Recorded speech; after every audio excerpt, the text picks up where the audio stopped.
Vou colocar para apresentar e vou colocar, então, a nossa prova, né? Vou compartilhar a prova e a gente vai discutindo ela. Beleza?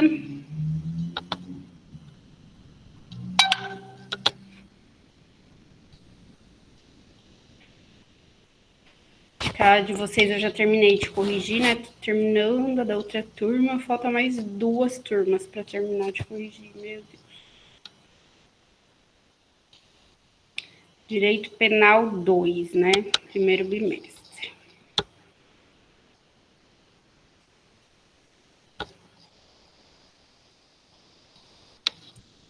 Tá bom, Ana, eu não reconheci mesmo o Rafael Dias. Falei, gente, tem um stalker na minha aula. Tranquilo.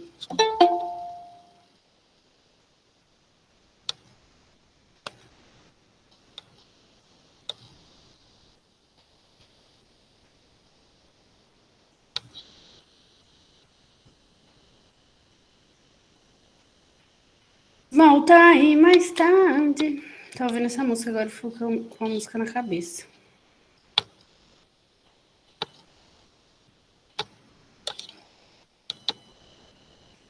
E aí, as meninas também estão decepcionadas com o término do casamento do Gustavo Lima? Todo mundo chocado? Todas chocadas? Eu fiquei muito chocada, gente. Até perdi o sono outro dia. Chateada, né? Eu era amiga deles no Instagram. A gente era assim, ó. Seguia tudo. Estavam tão felizes. E eles nem me falam nada, vão e terminam. Chateado. Muito triste, né, tadinho? Mas assim mesmo. Assim mesmo. Vamos lá, então, gente. A primeira pergunta. O artigo 1º da Lei de Introdução ao Código Penal aduz que considera-se crime a infração penal que a lei combina a pena de reclusão ou de detenção, quer isoladamente, quer alternativa ou cumulativamente, com a pena de multa, contravenção, a infração a que a lei combina isoladamente pena de prisão simples ou de multa, ou ambas, alternativa ou cumulativamente. Assim, verifica-se que o crime é punido com a pena privativa de liberdade de reclusão e detenção, ao passo que a contravenção é punida como pena privativa de liberdade de prisão. Diferencia as penas de reclusão, detenção e prisão simples. Beleza. Ó, a distinção principal, assim, pontos que eu valorei na prova, né? A pena de reclusão, ela tem um rigor penitenciário, né, maior. Ela pode ser iniciada em regime aberto, semiaberto ou fechado. A de detenção, para crimes mais brandos, né,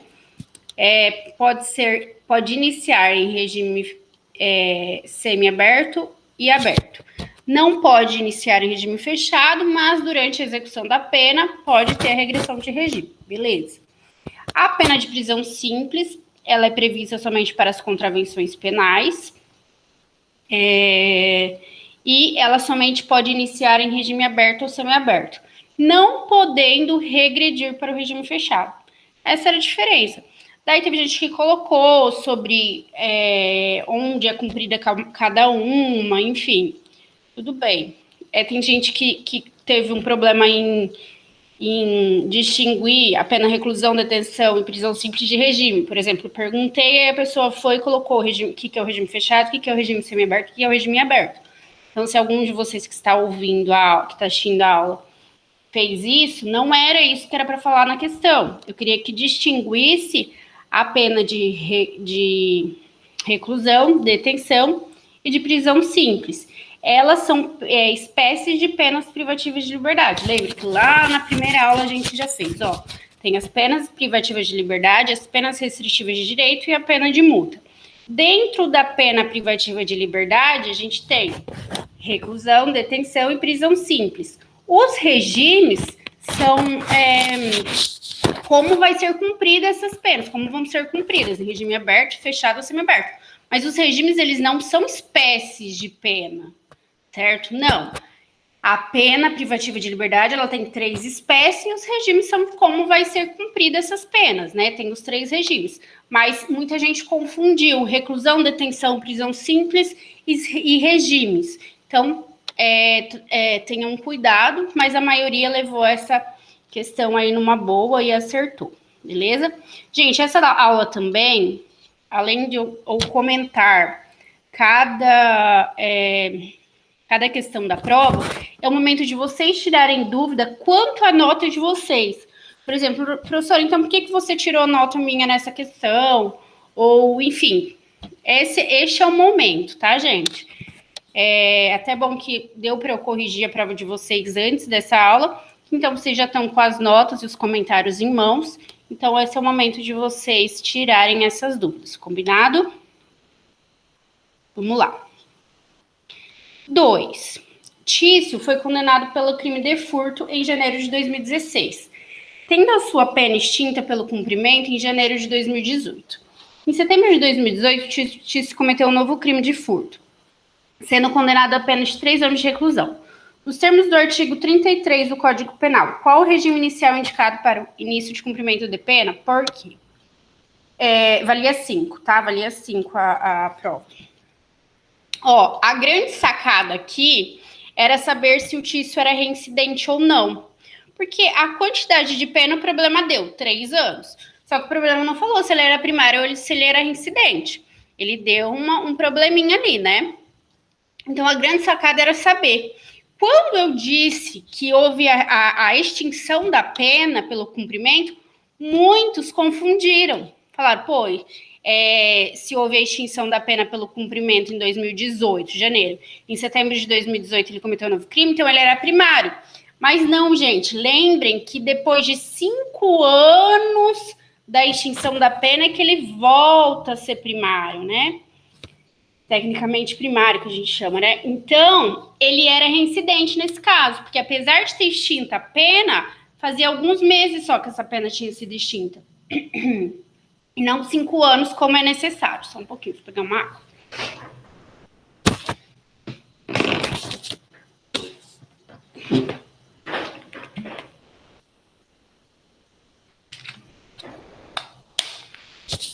Então, a grande sacada aqui era saber que ele era reincidente. Aí, resolvida essa questão, a gente vê, pô, Tício era reincidente, 3 anos de reclusão. Regime semiaberto, né? Porque o regime aberto é até 4 anos primário. O regime semiaberto, 4 a 8 primários e para cima de 8 anos fechado. Então, por exclusão, a gente chega no regime semiaberto. E depois tem a súmula do STJ, que muitos mencionaram ela, que fala justamente sobre a possibilidade do reincidente, cuja pena é menor de 14 anos, cumprir inicialmente regime semiaberto, né? Agora até me fugiu a súmula aqui, deixa eu pegar aqui. 711, né? Ou 259? 259. Súmula 269, desculpa. Súmula 269 do STJ. Muitos mencionaram essa súmula, tá? Que diz assim: é admissível a adoção do regime prisional semiaberto aos reincidentes condenados a pena igual ou inferior a 4 anos, se favorável deve ser as demais circunstâncias judiciais. Então, a essa 2 a gente tem que o correto é o regime semiaberto. Por quê? Porque ele era, apesar da pena ser de 3 anos, ele era reincidente. Diante disso, não dava para cumprir em regime aberto, mas sim em regime fechado. Em regime semiaberto. Fundamentação, o artigo 33, a linha B, né, do Código Penal, e também essa súmula aí do STJ, súmula 269. Perfeito? Alguma dúvida aqui?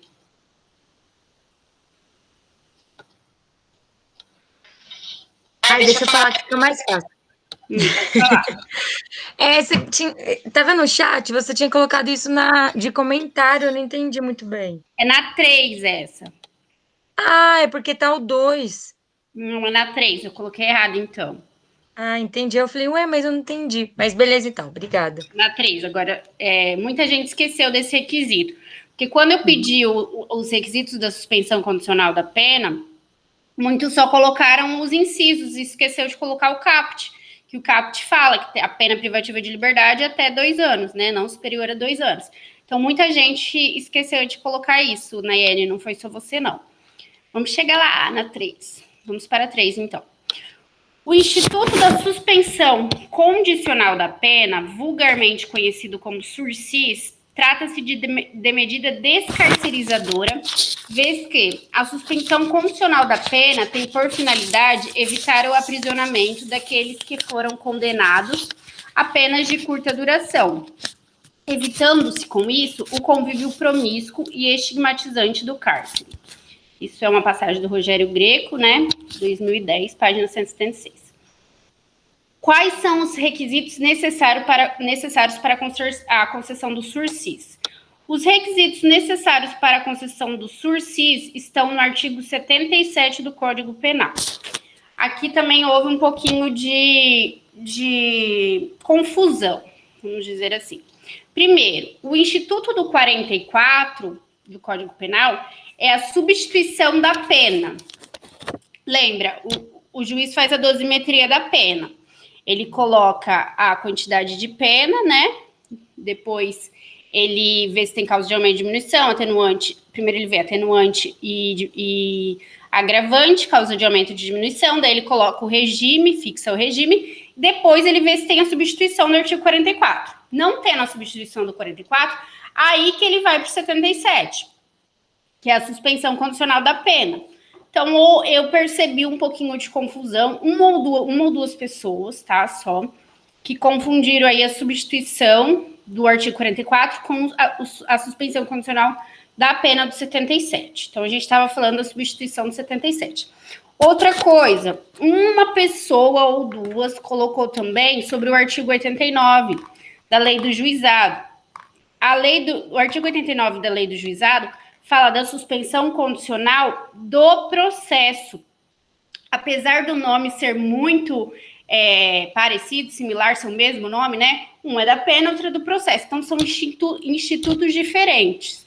Aí a pessoa ficou na dúvida, colocou os dois. Aí eu dei a nota para o que estava certo e fiz a observação, ó. São institutos diferentes.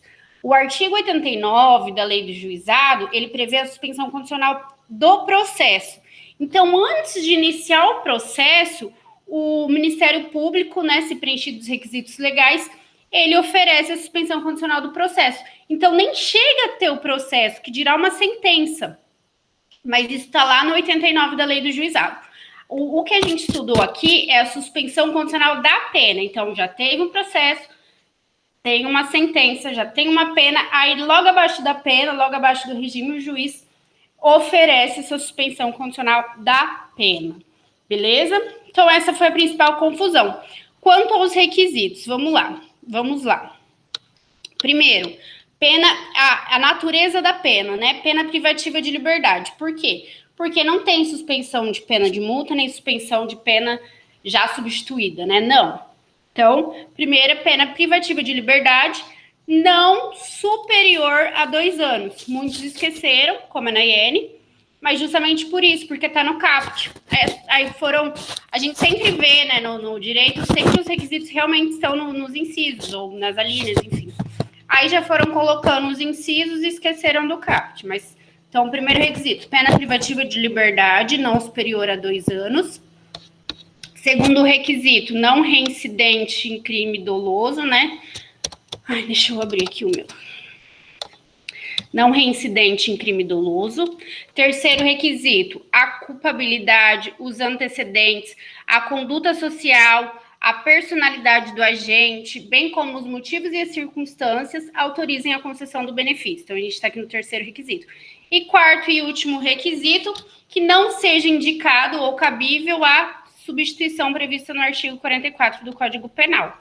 Por isso que o juiz primeiro analisa a substituição do 44. Se ela é incabível, que ele vai para o próximo, né? Que é a suspensão condicional da pena, desculpa.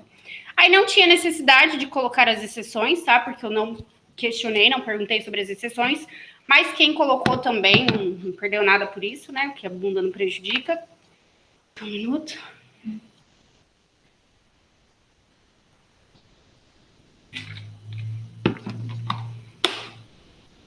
Então, a gente tinha lá o sursis humanitário, né? O sursis etário e tal.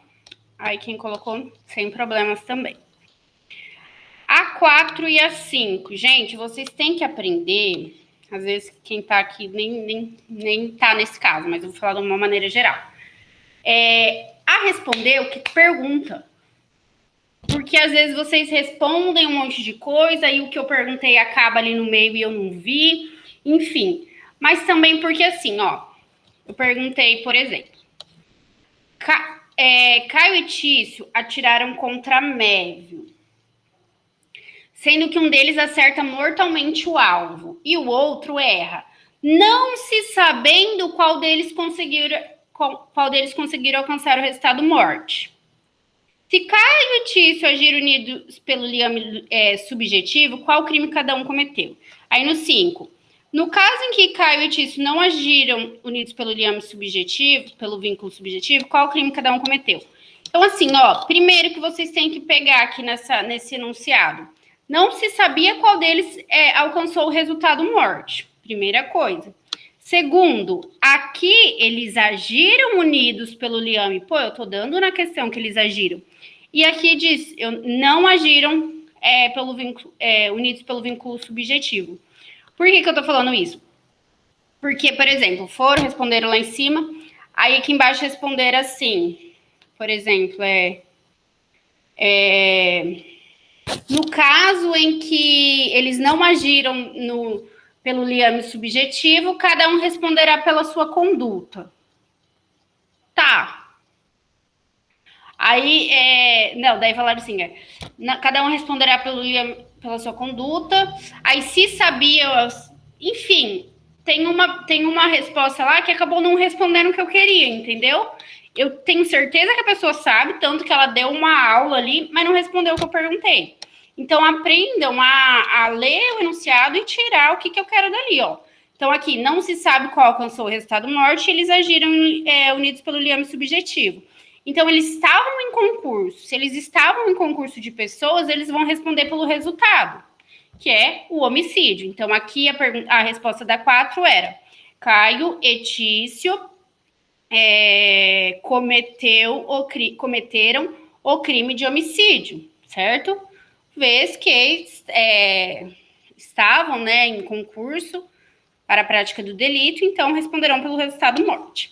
No caso em que Caio e Tício não agiram pelo vínculo subjetivo, qual crime cada um cometeu?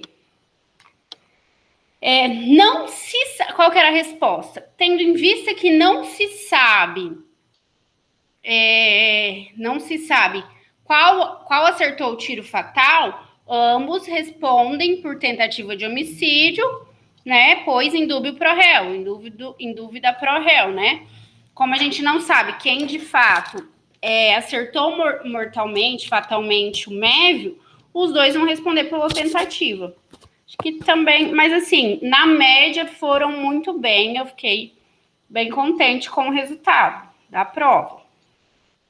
Só algumas, como eu falei, né, algumas confusões, que realmente tem institutos parecidos, mas é isso aí. Alguma dúvida? Quem leu a prova, realmente pode ser que a professora erre. Então, esse é o momento, porque às vezes vocês vão pedir amanhã ou depois, eu já vou estar em outra coisa, às vezes não vou conseguir rever na hora ali que vocês pedirem, enfim. Então, alguma dúvida, dê uma olhadinha na prova, vê se estava certo a nota que eu dei. A prova valia 50, cada resposta valia 10. Ok? Alguma dúvida? Eu errei em alguma atribuição de nota? No site tá que vale 60 mesmo, isso mesmo. Mas até eu fiquei confusa, porque eu comecei a corrigir valendo 50. Daí eu parei para fazer alguma coisa, voltei e comecei a corrigir valendo 60, porque eu vi ali os 6, né? Aí eu peguei e tive que voltar corrigindo. Mas é 50, tá? Aí os outros 5 pontos, eles serão atribuídos pelas atividades realizadas. Ainda não consegui fazer o levantamento, porque eu tô indo de semana a semana e vendo quem fez as atividades dentro do prazo, né? Então eu não consegui ainda fazer o levantamento total. Mas, considerando que a gente teve... Deixa eu abrir aqui quantas semanas a gente teve. Acho que com vocês eu não tive nenhum feriado. De terça-feira não teve, né? Deixa eu ver quantas semanas a gente teve, só um pouquinho. Toda semana eu colocava alguma coisa, né? Alguma atividade, ou estudo de casa, ou fórum. Foi mais fórum, né?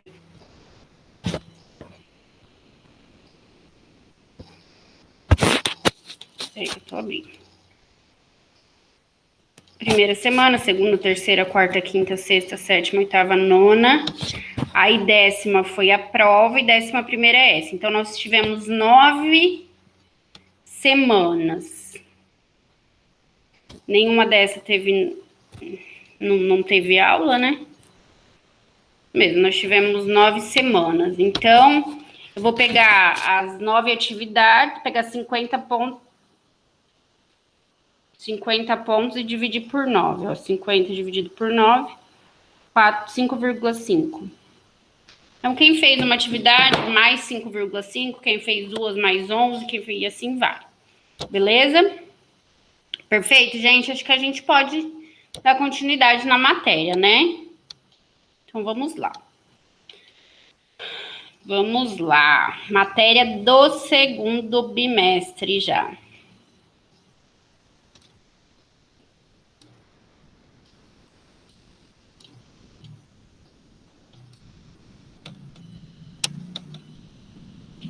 Acabei não colocando nenhuma de medida de segurança, né? Nenhuma questão.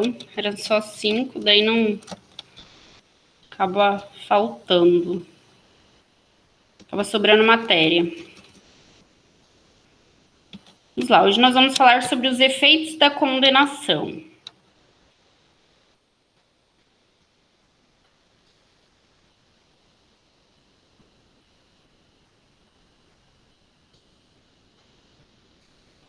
Então, coloquem aí, né?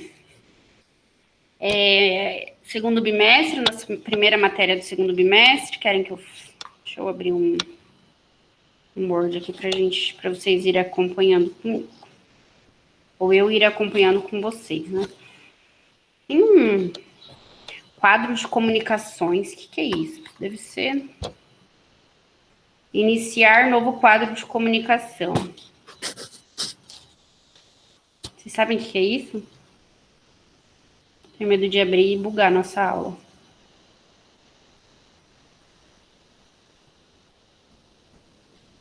Vou tentar. Criando...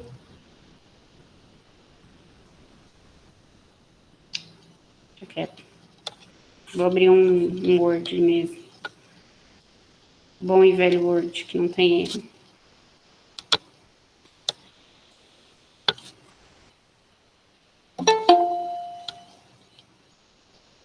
Gente, alguém me mandou uma mensagem à tarde pedindo de uma questão. Vou olhar aqui se a pessoa está na...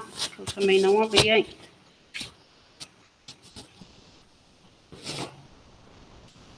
Foi a Isa, né, Isa? A Isa tá aí?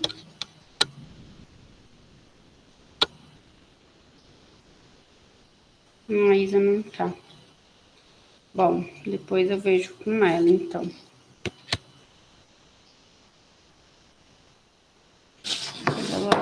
Ela ia estar aqui, daí eu já tirava a dúvida.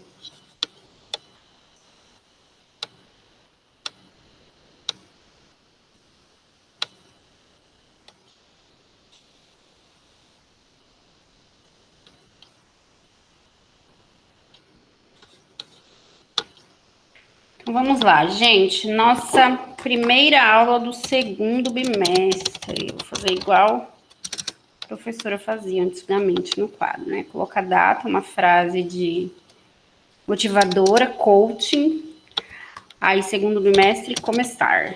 Nossa primeira matéria vai ser sobre os efeitos da condenação.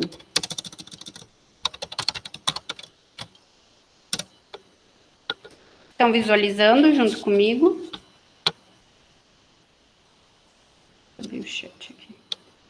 Estão vendo, gente, para a linha em branco? Sim? Obrigada. Então, vamos lá. A gente sabe que a finalidade do processo e da sentença, né, condenatória é justamente aplicar ao agente uma pena, certo?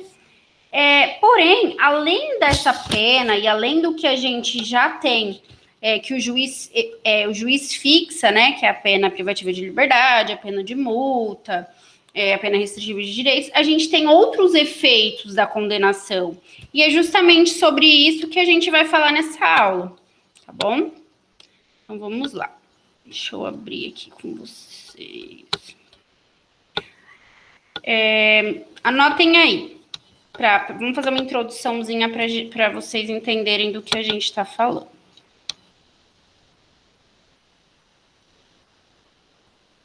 Coloquem assim.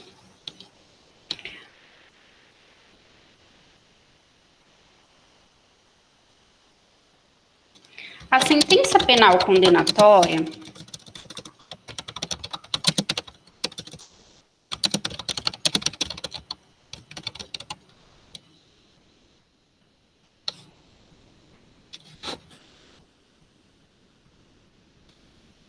vírgula, além da aplicação da pena, vírgula, possui outros efeitos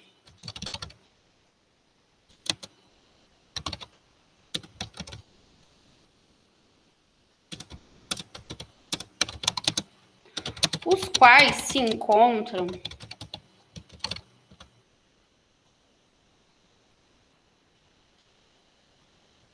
não, deixa eu resumir aqui para vocês, espera aí. Ai. Isso, é melhor assim, ó. Possui outros efeitos, vírgula, a exemplo de tornar certa a obrigação de reparar o dano,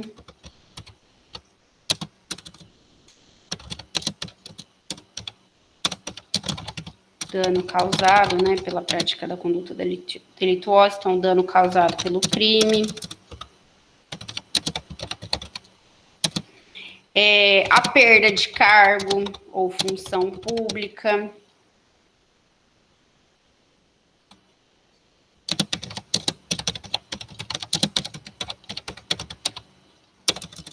E também de mandato eletivo. Ou de mandato eletivo. Que para muitos, gente, eletivo. Esses acabam ainda sendo efeitos até mais graves, né, do que a pena propriamente dita. Porque, por exemplo, uma pena em regime aberto hoje, a pessoa acaba não indo, né, para casa de albergado, por falta de casa de albergado, acaba cumprindo ali na comarca, indo assinar todo mês, enfim. Acaba sendo uma pena muito branda, né? Só que, porém, a gente tem esses outros efeitos da condenação, que podem atingir aí a pessoa de maneira que elas sintam até mais do que a pena privativa de liberdade. Então, gente, existem efeitos secundários gerados aí pela sentença condenatória, né, que tem uma natureza acessória de pena. Onde estão esses efeitos da condenação, gente? Estão nos artigos 91 a 92 do Código Penal. Artigos 91 e 92 do Código Penal. Então, vamos lê-los antes de iniciar aqui as nossas anotações. Vamos ler o artigo 91 e 92. Quem pode ler para mim, por favor?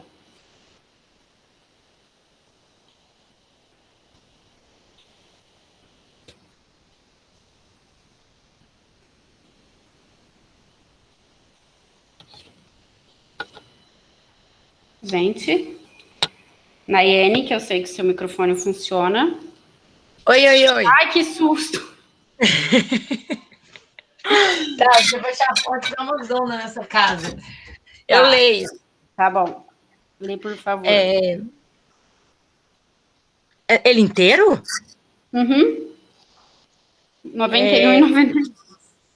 Tá. São efeitos da condenação. Tornar certa a obrigação de indenizar o dano causado pelo crime, a perda em favor da União, ressalvado o direito do lesado ou de terceiro de boa-fé, dos instrumentos do crime, desde que consistam em coisas cujo fábrico, alienação, uso, porte ou detenção constitua fato ilícito, do produto do crime ou de qualquer bem ou valor que constitua proveito auferido pelo agente com a prática de fato criminoso. Poderá ser decretada a perda de bens ou valores equivalentes ao produto ou proveito do crime quando estes não forem encontrados ou quando se localizarem no exterior. Na hipótese do inciso 1º, as medidas assecuratórias previstas na legislação processual poderão abranger bens ou valores equivalentes do investigado ou acusado para posterior decretação de perda. Continua aqui. Na hipótese de condenação por infração às leis as quais a lei comine pena máxima superior a 6 anos de reclusão, poderá ser decretada a perda como produto ou proveito do crime, dos bens correspondentes à diferença entre o valor do patrimônio do condenado e aquele que seja compatível com o seu rendimento lícito. Para efeito da perda prevista no caput desse artigo, entende-se por patrimônio do condenado todos os bens, de sua titularidade em relação aos quais ele tem o domínio e o benefício direto ou indireto, na data da infração penal ou recebidos posteriormente, transferidos a terceiros a título gratuito ou mediante contraprestação irrisória a partir do início da atividade criminal. O condenado poderá demonstrar a inexistência da incompatibilidade ou a procedência ilícita do patrimônio. A perda prevista neste artigo deverá ser requerida expressamente pelo Ministério Público por ocasião do oferecimento da denúncia, com indicação da diferença apurada. Na sentença condenatória, o juiz deverá declarar o valor da diferença apurada e especificar os bens cuja perda for decretada. Os instrumentos utilizados para a prática de crimes por organizações criminosas e milícias deverão ser declarados perdidos em favor da União ou do Estado, dependendo da justiça onde tramita a ação penal, ainda que não ponha em segurança a moral ou a honra, nem ofereçam sérios risco de ser utilizado para o cometimento de novos crimes. 92 também? Não, tá bom. 92 a gente lê depois. Obrigada, tá? Por nada. Obrigada. Então, gente, vejam bem. São efeitos da condenação, além da pena privativa de liberdade, que o juiz já vai decretar ali. Esses efeitos que estão ali no artigo 91 e 92. 91 a Nayene acabou de ler, e depois a gente vai ler o 92.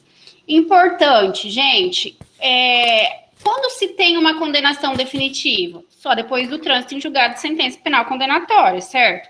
Então, esses efeitos, eles somente terão valia, somente terão efeitos, serão efeitos, né, após o trânsito em julgado de sentença penal condenatória.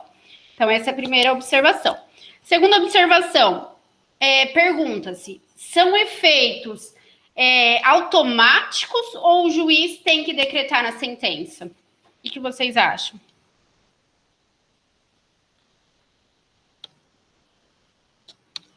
Ó, a gente viu lá o inciso 1 lá.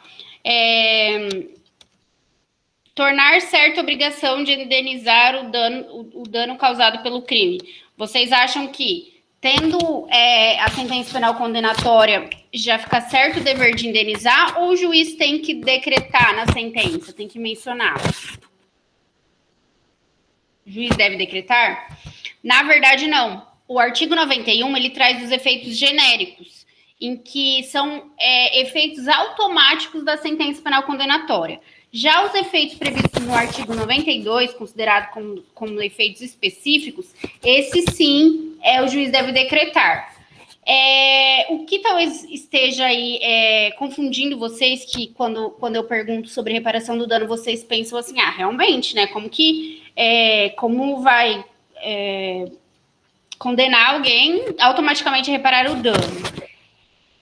O juiz tem que fixar o quanto, né? Talvez seja isso que tenha passado pela cabeça de vocês. Mas, assim, o juiz, quando a pedido, né, o juiz penal, ele pode determinar um quantum indenizatório.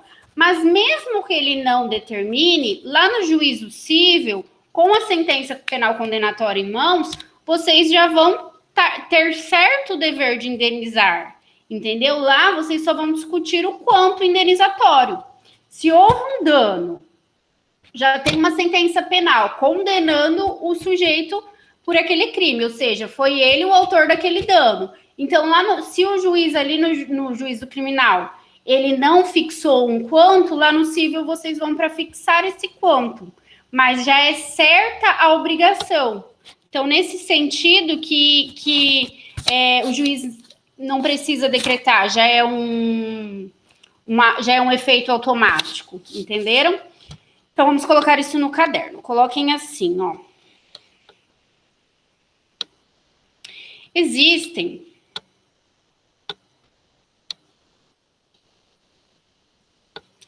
os efeitos, ou tem-se entendido que existem, né? Existem os efeitos, ou tem-se entendido que os efeitos da condenação previstos no artigo 91 do Código Penal, que são esses efeitos que a Nayane acabou de ler, são genéricos, não havendo necessidade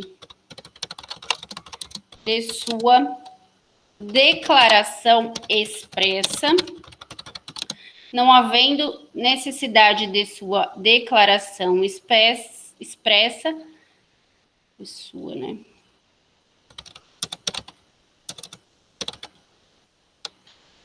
Na sentença penal declaratória.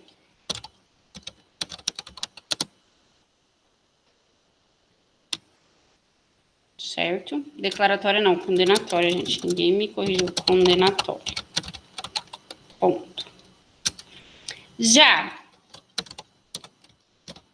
os efeitos da condenação previstos no artigo 92 do Código Penal são específicos, vírgula, sobre os quais o juiz deverá motivadamente declarar-os na sentença. Deverá, vírgula, motivadamente declará-los na sentença.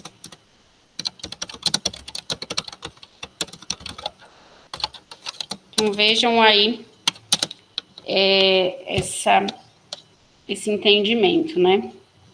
Isso aqui, gente, é um entendimento doutrinário majoritário. Porque se vocês lerem, né, não vai estar falando 91 e 92, são efeitos genéricos da condenação, são efeitos específicos da condenação. Não tem essa distinção legal, assim, na lei não está falando isso. É o entendimento doutrinatório, ou doutrinário. Vamos lá, então. O artigo 91 vai trazer para a gente, então, os chamados efeitos genéricos da condenação. Quais sejam? Vamos colocá-los. Eu vou copiar aqui lá do Código Penal. Quem está no computador pode fazer isso, né?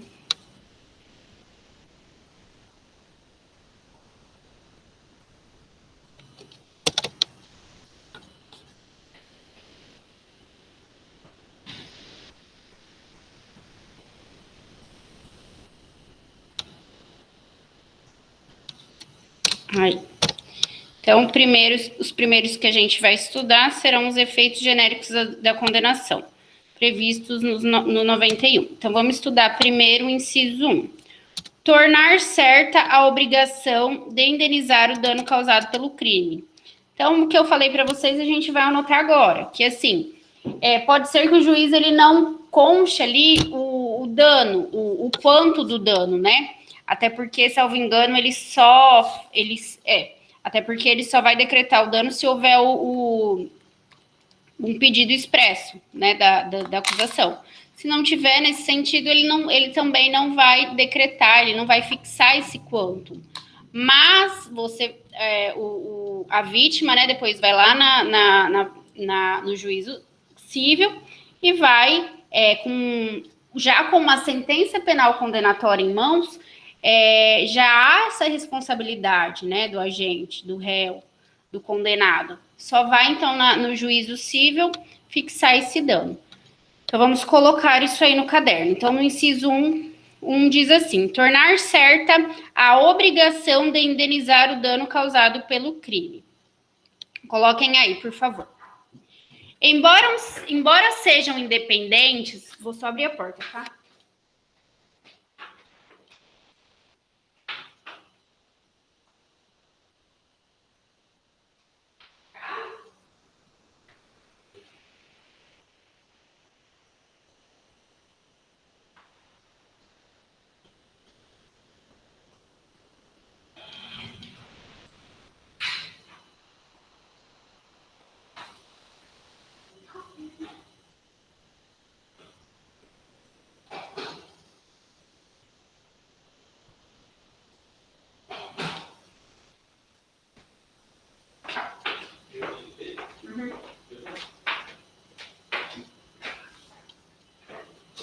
Vamos lá, então.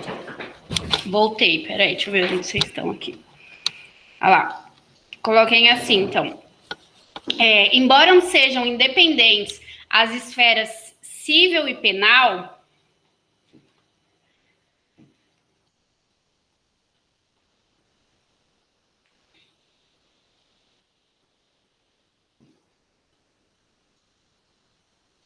vírgula, a sentença penal condenatória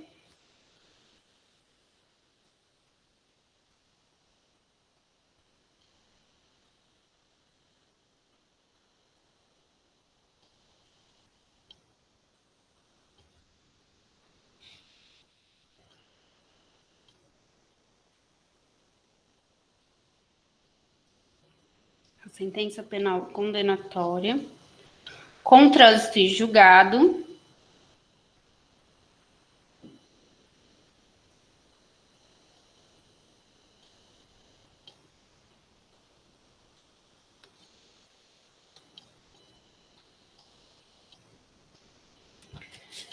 produz consequências de natureza civil.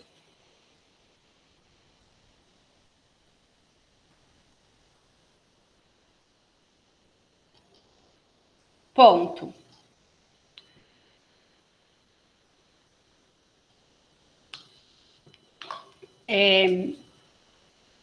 Tal sentença é declaratória da obrigação de reparar o dano.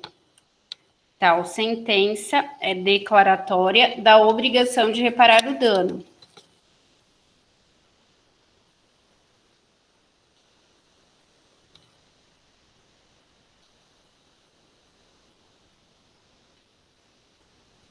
Vírgula, tornando certa. Não, vai ficar redundante, não precisa não. Não precisa colocar tornando certa, não. Vou resumir aqui. Ponto. Assim,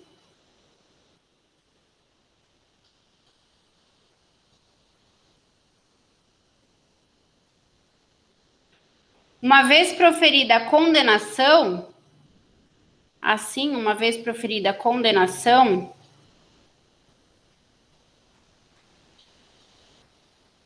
no juízo, vírgula, no juízo civil,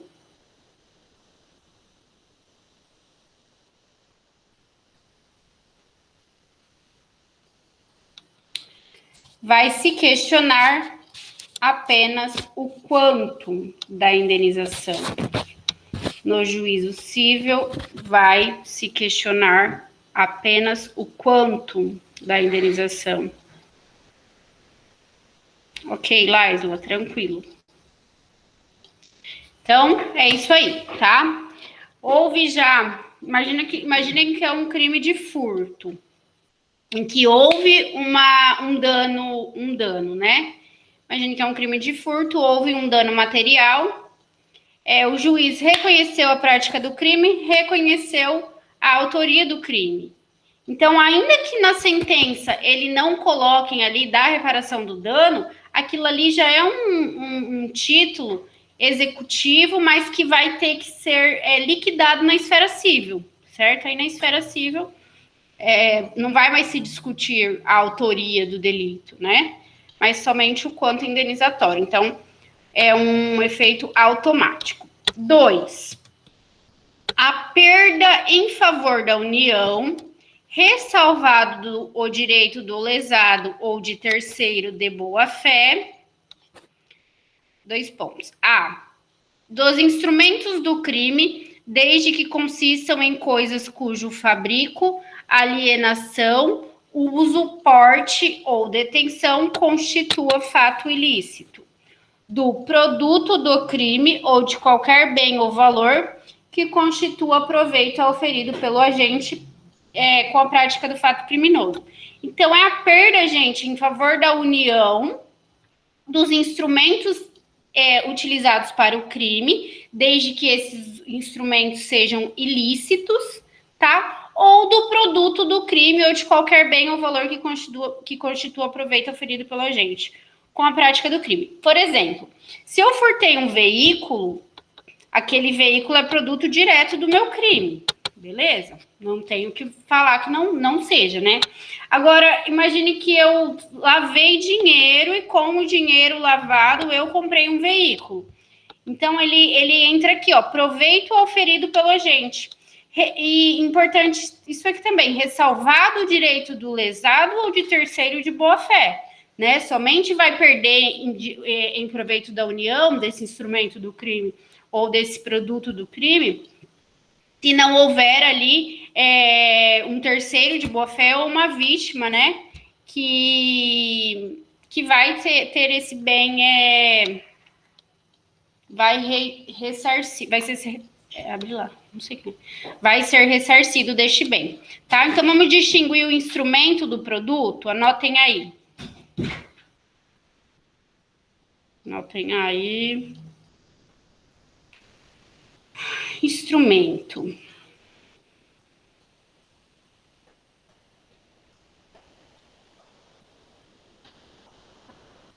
Anotem aí.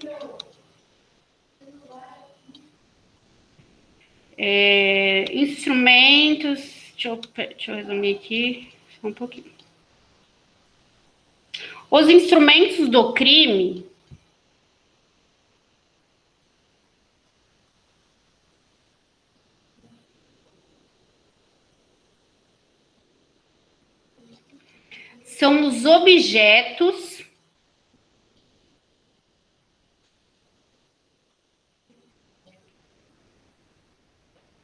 são os objetos empregados para a prática do delito, para a prática e execução do delito.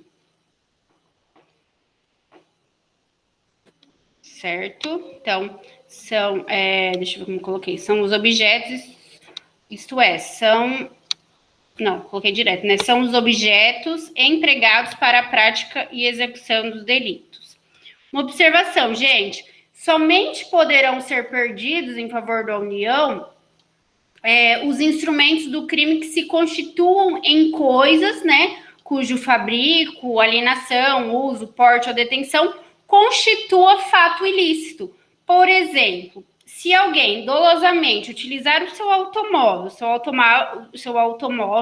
ele é algo lícito, certo? O seu automóvel, ele é lícito, é legal.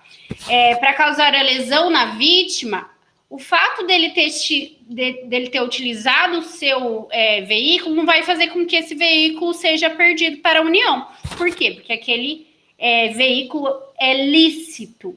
Entenderam? Então, esse instrumento será utilizado para a prática do delito, ele somente será perdido em favor da União se ele for algo ilícito. Então, vamos lá. Já é diferente uma arma, né, que eu não tenho autorização para portar, nem possuir arma, eu vou e atiro com uma arma. Essa minha arma vai ser, que foi instrumento, né, do crime de homicídio, por exemplo. Essa arma vai ser, sim, perdida em favor da União. Outra coisa, deixa eu ver.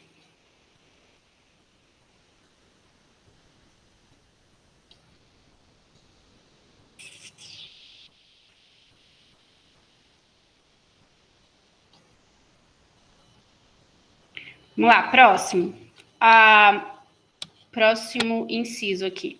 Vamos falar então do objeto, né? Eu falei dos instrumentos, do produto do crime, ou de qualquer.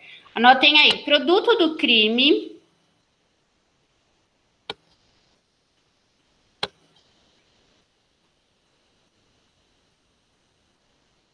Produto do crime, ou produtos do crime, né? Produtos do crime, melhor dizendo, são as coisas adquiridas. São as coisas adquiridas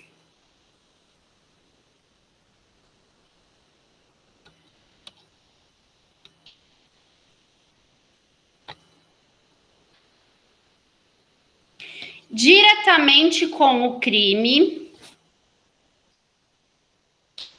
Diretamente com o crime.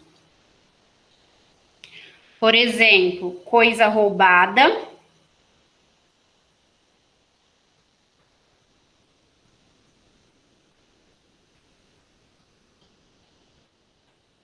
Vírgula. Ou mediante sucessiva especificação. Esse é um conceito de Roberto Lira, tá? Já eu vou mencionar para vocês. São coisas adquiridas diretamente com o crime, vírgula, ou mediante sucessiva especificação. Aí coloquem aí como exemplo a joia feita do ouro roubado. Ou mediante sucessiva especificação, que é a joia feita com ouro roubado, vírgula. Ou conseguidas mediante alienação. Ou conseguidas mediante alienação.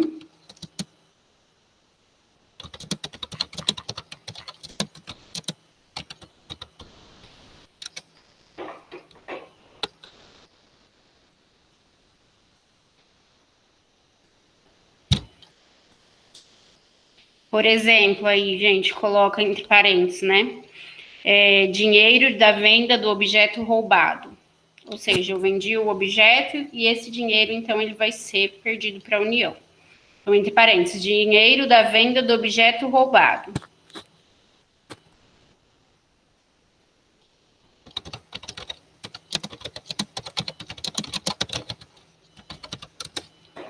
Vírgula.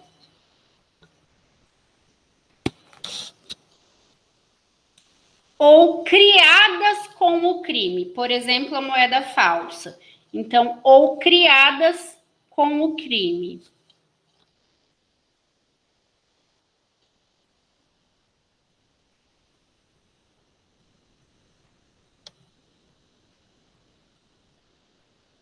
Ou criadas com o crime. Aí eu vou fazer uma observação para vocês, tá? Coloquem aí. Uma observação. Produtos de crime são as coisas adquiridas ou criadas com o crime. Beleza, todos pegaram, né? A Ingrid mandou aqui no chat. Isso mesmo. Ou criadas com crime. Observação. Gente, esse conceito que eu dei é do Roberto Lira, tá? Vou anotar aqui para vocês. Roberto Lira. Doutrinador penal. Criminal. Observação.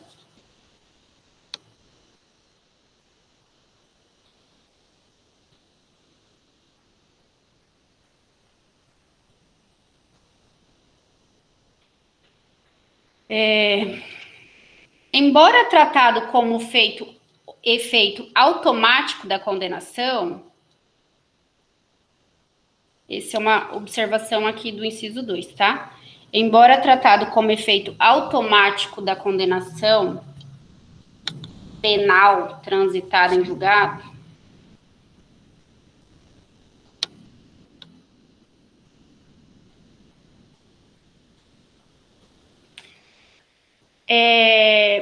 entende-se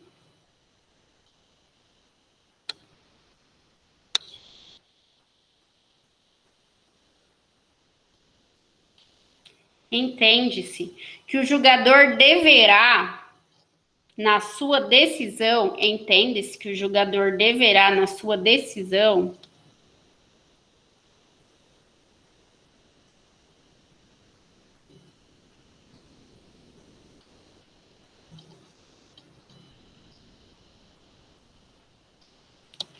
vírgula.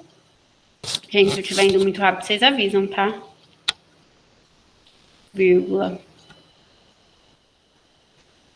Fundamentá-la adequadamente. Fundamentá-la adequadamente.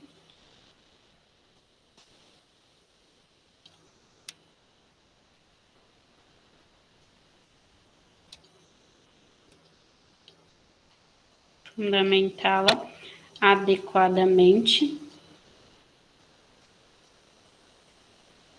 ao fato, vírgula, apontando, por exemplo, fundamentá-la adequadamente ao fato, vírgula, apontando, por exemplo,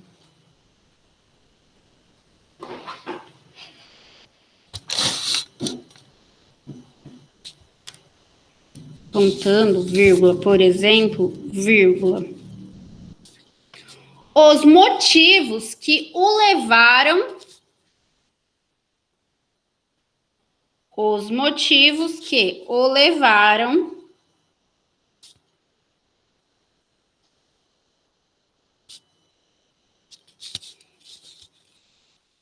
presumir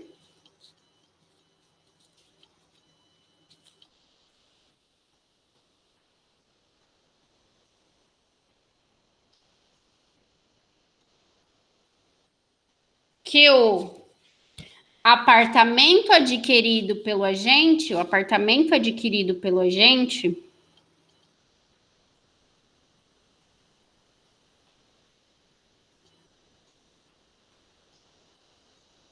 fora fruto da subtração. Fora fruto da subtração dos valores por ele levado a efeito.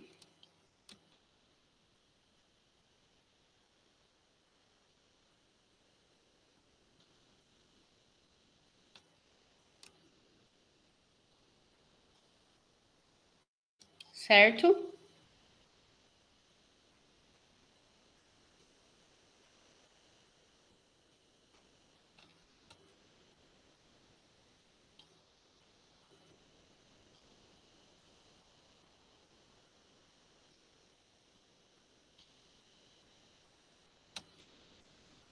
Peraí.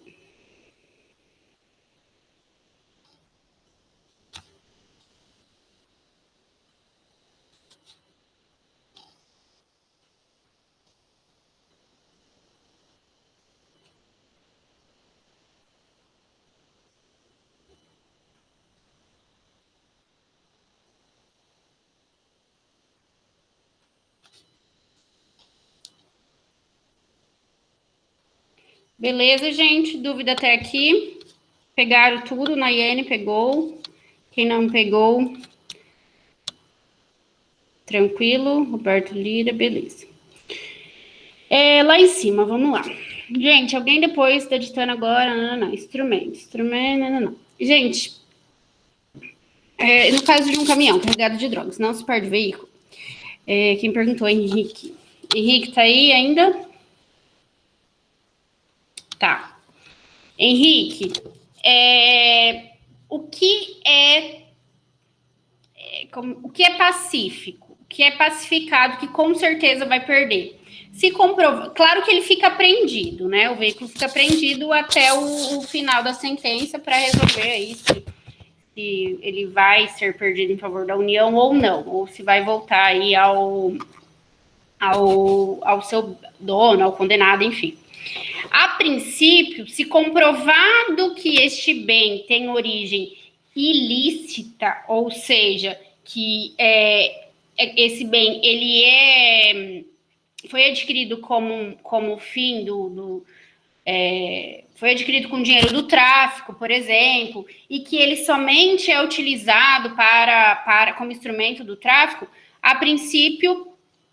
Não, eu misturei, então vamos lá. Duas são as situações. Primeiro, é pacífico o entendimento que, se esse veículo ficar comprovado que esse veículo ele foi comprado com dinheiro do tráfico, no final o juiz vai decretar o perdimento em favor da União, tá? O segundo caso é que, em tese, ele tem uma origem lícita. Quem tem que provar que ele tem uma origem ilícita, ou seja, ele foi comprado com dinheiro do tráfico, ou a única utilização desse bem é para o tráfico, ele não tem qualquer outra utilização, ele é um instrumento de crime, ele é utilizado por essa quadrilha, não fala mais quadrilha, né, por essa associação criminosa, né, somente para o tráfico, aí o bem é perdido em favor da União.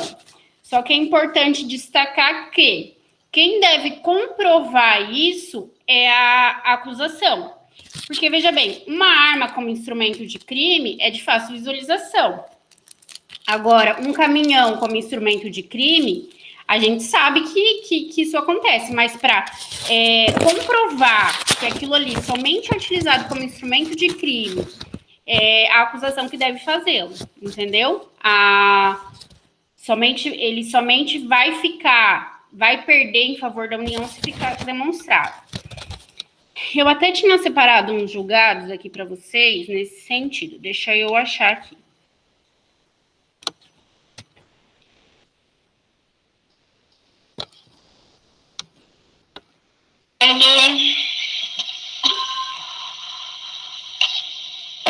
Foi assim, gravando e com. Peraí que eu abri uma aula aqui. Eu fui abrir um material, abri uma aula.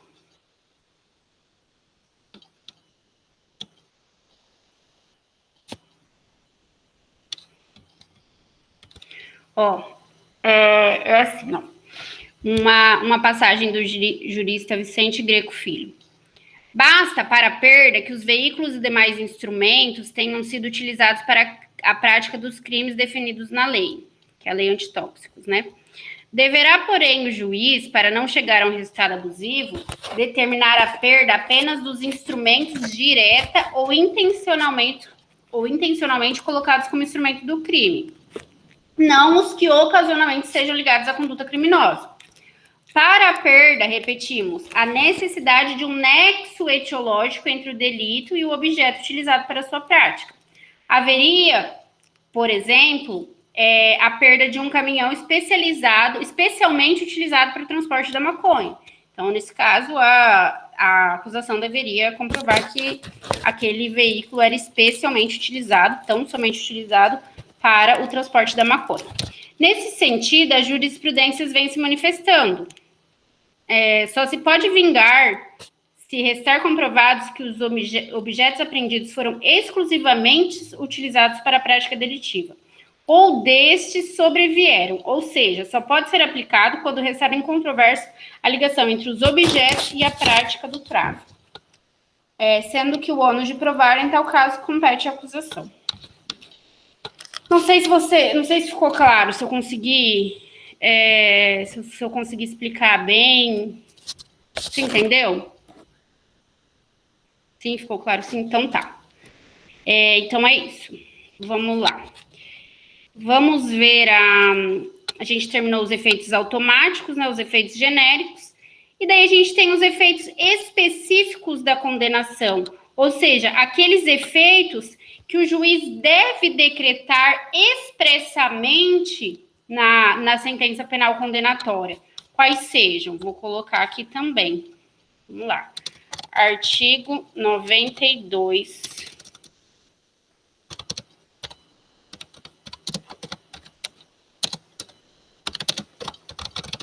Efeitos específicos da condenação.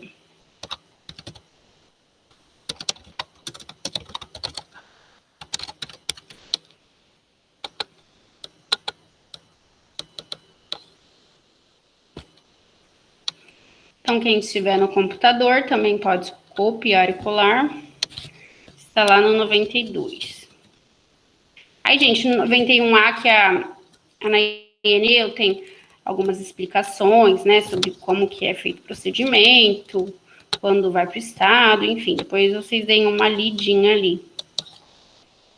Aí, são também efeitos da condenação. Artigo 92, vamos lá.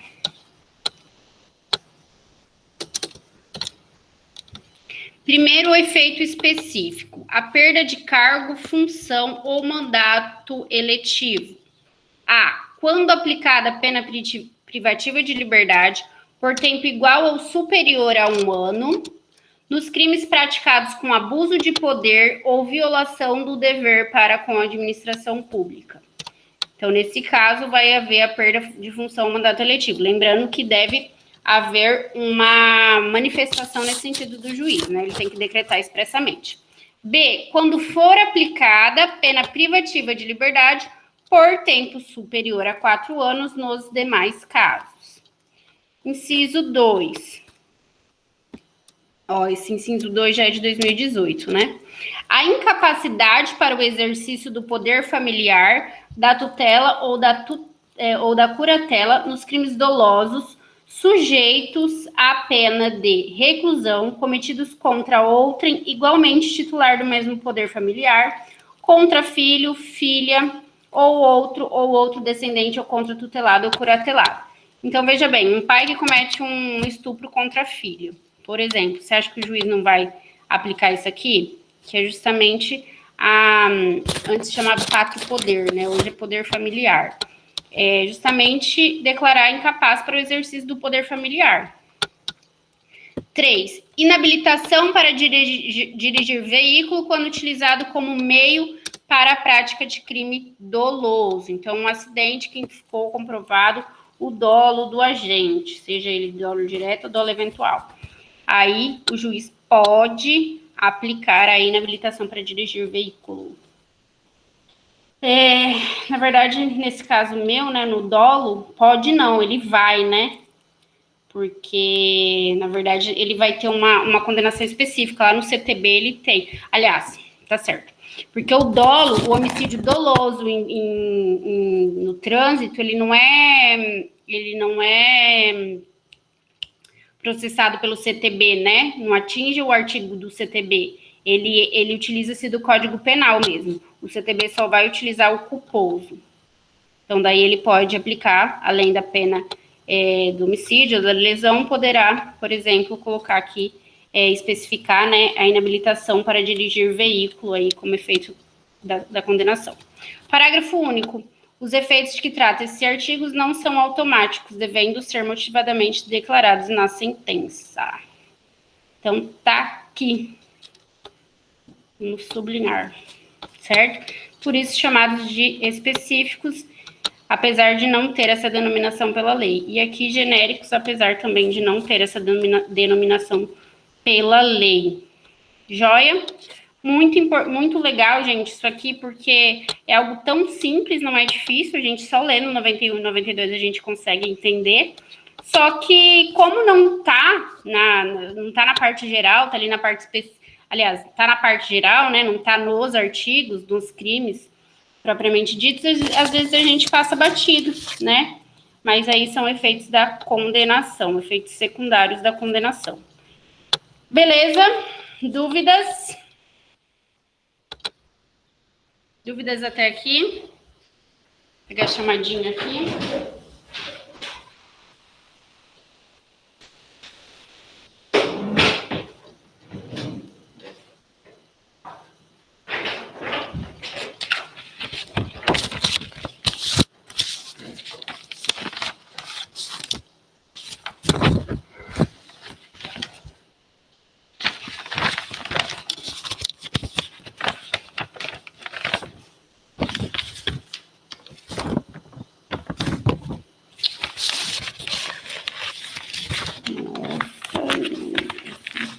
19, 29, 27.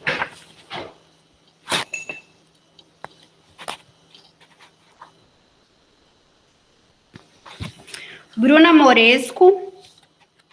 Oi, tô aqui. Quem quiser sair, pode sair, tá? Agora, quem tiver dúvida, pode ficar, que daí depois eu respondo. Bruna Moresco. Joyce. Poliana. Sérgio. William Cardoso e William César.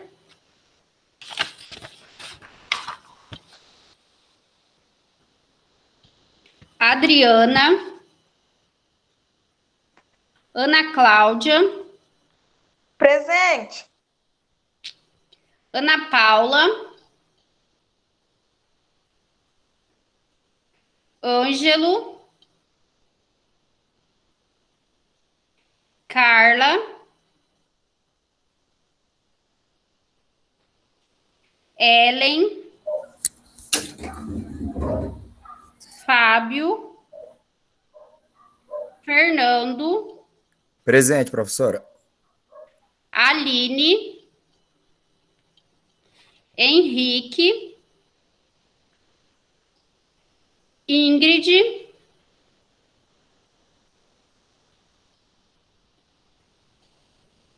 Isabela. Laisla. Presente, professora. Nayene. Roseli. Presente, professora. E Tainá. Faltou alguém para chamar? Não, né? Alguma dúvida, gente? Quanto a essa aula, quanto à prova, tudo certo? Bom, se tá tudo certo, uma boa noite e até semana que vem, se Deus quiser. Beijinho. Tchau, tchau.